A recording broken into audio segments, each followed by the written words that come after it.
As you push further into Europe, you already have a big presence there. Untangling some of these trade relationships, how difficult is that for your clients? Look, there's, I think, a counterbalance between just continued pretty strong economic activity and business activity and what I would call the three horsemen of concern. One is the ongoing conflict in Ukraine and the prospects that it will continue for some time, creating a lot of uncertainty.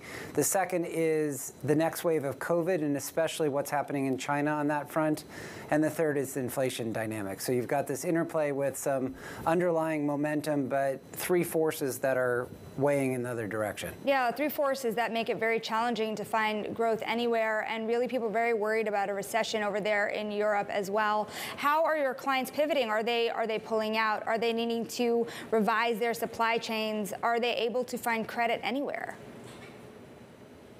Well, look, I'd say for right now, there is some heightened uncertainty. People are waiting to see how this all plays out. And again, I think if it were just one thing, so if it were just the war in Ukraine, that would be, one scenario. But it's not just one thing at this point. We've got multiple different forces affecting the global economy, and people are waiting to see a bit. It's almost like when COVID hit at the very beginning, people waiting to see how it would play out. So no one's actually taking affirmative action yet, because partly you want to just see how this all settles over the next couple of weeks, including how the Chinese do or don't intervene, and including what happens on the COVID dynamic outside of China. Of all of the risks that you've presented, clients may be hesitating, waiting on the sidelines. What does it take? What resolution is good enough for clients to continue to act?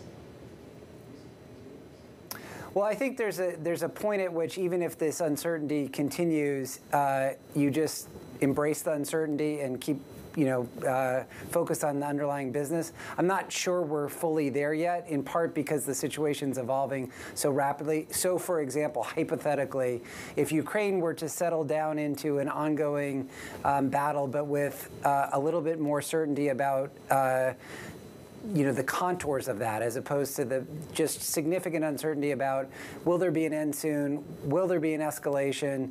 Will Kiev fall? If there's a bit more certainty about the contours of the battle, so that it becomes a bit more chronic, for lack of better phrasing, I think people can then see past that. Same thing with regard to COVID, which is if we had a better handle on exactly what BA2 will do over the next few months, we don't right now. And so we're at a moment in which these forces are, just have elevated volatility and elevated uncertainty, which is why the markets are kind of flipping back and forth with some volatility, depending on small pieces of information that come in. So, Peter, I mean, there are some longer-term ramifications here that the market at least is trying to price in. The idea that there could be some significant structural changes here in the global economy because of the war in Ukraine, whether it's a sort of a speeding up of that energy transition that we alluded to before, or the idea here that maybe certain nations start to try to look for a little bit greater independence from, I guess, the reserve currency of the dollar, or they look for a little bit greater independence from the trading partnerships that they had before here.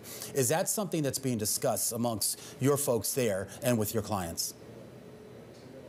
Yeah, well, first of all, I think both of those things are pretty likely, frankly. I think you're going to see some attempt to diversify away from the dollar and euro, and even the payment systems that dominate the West. The question is, into what? I mean, that's the big question. Not a lack of desire on the part of the Chinese or even on the part of India to diversify that way, but rather, what would be the plausible replacement?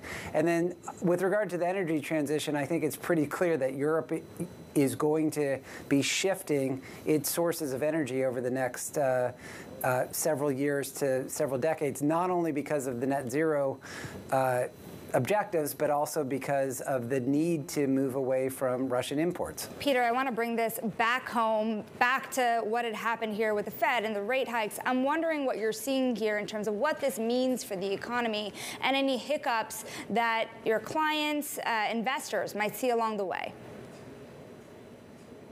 Well, what'll be interesting is I think there is a widespread expectation of higher rates. The Fed clearly signaled that yesterday. The ECB is certainly signaling the same thing, as is the Bank of England. So across the globe, we're going to be in a higher rate environment. We've already seen some impact of that in terms of the way that growth-oriented companies are discounted. It's a natural thing when the discount rate goes up, that there's a disproportionate influence on the equity values of companies whose effectively terminal value is a larger share of the total.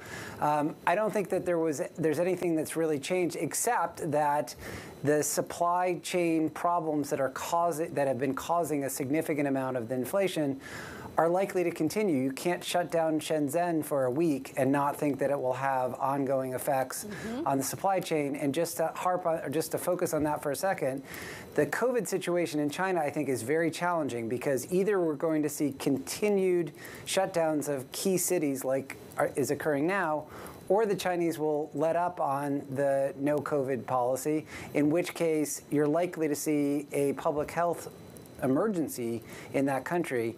Neither of those choices is appealing. I think they will probably stick with the zero COVID kind of more stringent approach, which means the supply chain problems are going to continue for longer and be more durable than many people, including myself, to be frank, had hoped. So is China uninvestable? No, it doesn't mean it's uninvestable. Well, first of all, I think there have been, as you know, growing tensions between China and many Western countries over the years. But with regard to this COVID issue, I think this is a very big deal for the global economy that has been kind of shunted to the side because of so much focus on the war in Ukraine. But with regard to the inflation dynamic, it's really important because, again, the fact of the matter is inflation is high, not just in the US, but also in Europe. And that is because of this ongoing effect of the pandemic. And what we're seeing from China is the pandemic is not over. And I think there's a little bit of a tendency in the West to kind of put it to the side because there are other more important things temporarily. It doesn't mean it's gone away.